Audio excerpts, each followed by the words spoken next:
Hello people, আসসালামু আলাইকুম। আমি বর্তমানে আছি শেরপুর জেলার ঝিনাইগাতি উপজেলার মাটিয়া গ্রামে। আমরা মূলত আসছিলাম এখানে একটি ভিডিও করার জন্য। এখানে মাছের একটি প্রজেক্ট আছে, মোটামুটি বড়ই আছে। তো আমরা নৌকায় উঠে একটি ভিডিও ফুটেজ নিয়েছি। এই যে প্রজেক্টটা আছে, প্রজেক্টের মালিক হচ্ছে মোহাম্মদ দুলাল ভাই। উনি অত্যন্ত ভালো মনের একজন মানুষ। হ্যাঁ, আমরা আসছিলাম, উনি আমাদেরকে নৌকায় করে এই প্রজেক্টে একটা ভিডিও নেওয়ার সুযোগ করে দিয়েছে।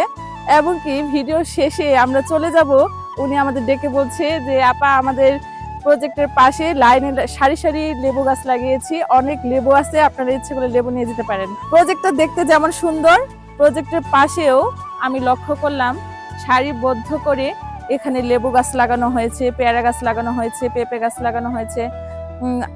আমি বলতে চাচ্ছি যে একটা প্রজেক্টে এমনিতেও মানে মাছ চাষ করে মাছ চাষি ভাই অনেক লাভবান হচ্ছে, পাশাপাশি উনি আবার এই যে লেবু, পেঁপে, পেয়ারা এগুলো চাষাবাদ করছে।